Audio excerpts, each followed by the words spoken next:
1880s, outlaws were rampant on the American frontier. Billy the Kid was shot and killed by Pat Garrett in Fort Sumner, New Mexico on July 14, 1881. A cattle rustler, gang member, and vigilante gunfighter, he was known as the most wanted man on the frontier. He was involved in at least 9 murders and was 21 when he died. Hit me. Oh, you know, little Billy. Can't deal with the dang kid. What can I do for you? Whiskey on the rocks. I reckons use Billy the Kid. Well, I reckon you's right. Well, I reckon you's be leaving. Oh! I've been shot! What can I do for you? Howdy. I'm good. Howdy. Less than 4 months into President Garfield's term, he was assassinated in Washington, D.C. at Baltimore and Potomac Railroad Station in 1881. He died of blood poisoning. The instrumental passage of the Pendleton Civil Service Reform was passed in 1883, which stated that jobs should be awarded on the basis of merit. It was passed as a memorial to the fallen president.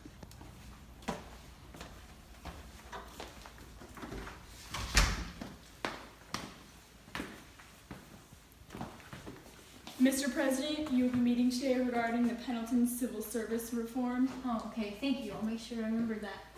Oh, Mr. President! It's been a long day without you, my friend, and I'll tell you all about.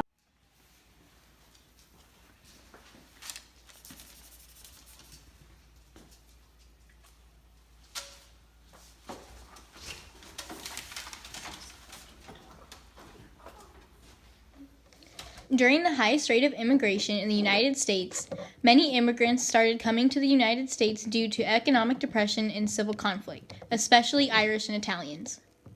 In 1892, President Harrison opened Ellis Island, which served as a federal immigration station on a small island in New York Harbor by the Statue of Liberty. As President Harrison, I hereby declare Ellis Island open!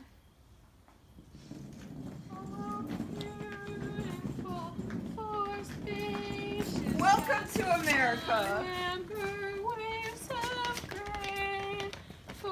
America! On May 6th of 1882, President Arthur signed the Chinese Exclusion Act, outlawing Chinese immigration for 10 years in the United States. This denied any naturalization rights to the Chinese coming to the U.S.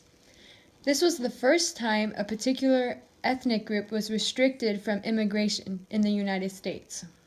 This was done to protect jobs because they were willing to work for little money, unlike the United States citizens. President Arthur will now be taking questions. Mr. President, what are you doing here by the Chinese Exclusion Act? No Chinese immigration. For how long? 10 years. And what else? No naturalization rights for the Chinese Americans. No more questions, please.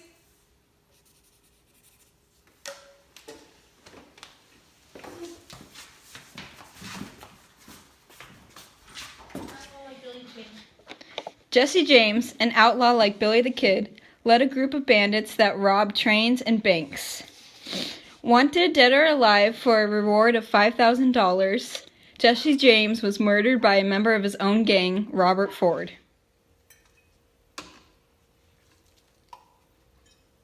Thank you, man.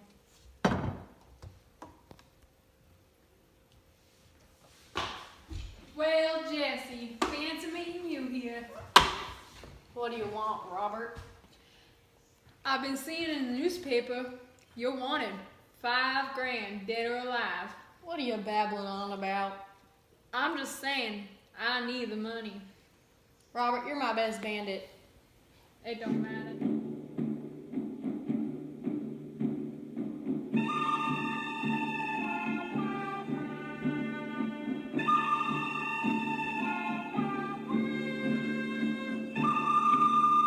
Well, I reckon this is a duel. Well, I reckon you better kill me right now. Sorry about it, Jesse. I had to do it.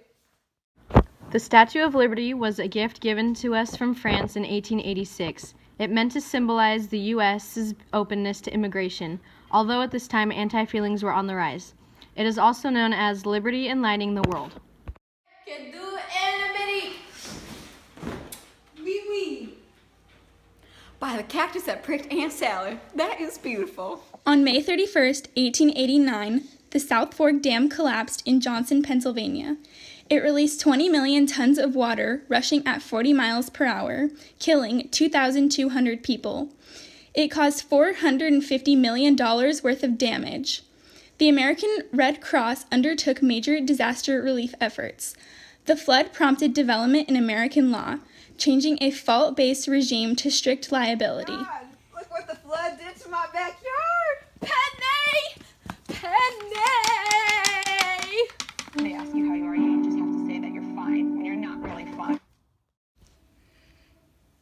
And a more social aspect of the time period 1880 to 1900, the Sioux Indians left the Pine Ridge Reservation in protest because of Chief Sitting Bull. During this rebellion, the United States Army demanded the surrender of all Sioux weapons. This marked the last showdown between the U.S. Army and the Native Americans. In 1890, the U.S. Census declared the frontier officially closed. We Sioux Indians will not stay on this reservation any longer.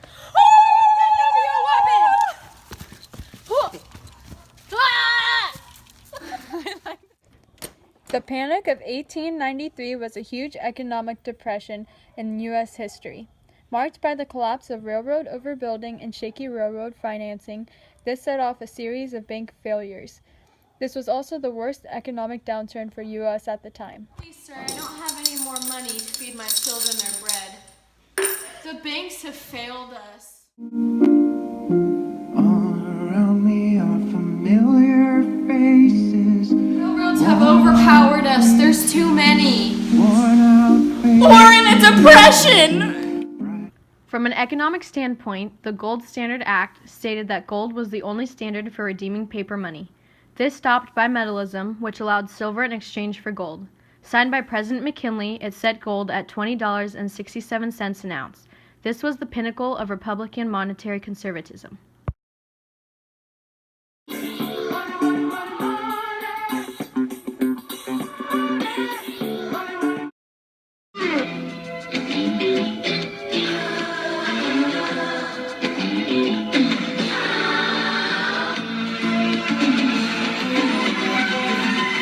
Whatever happened to predictability?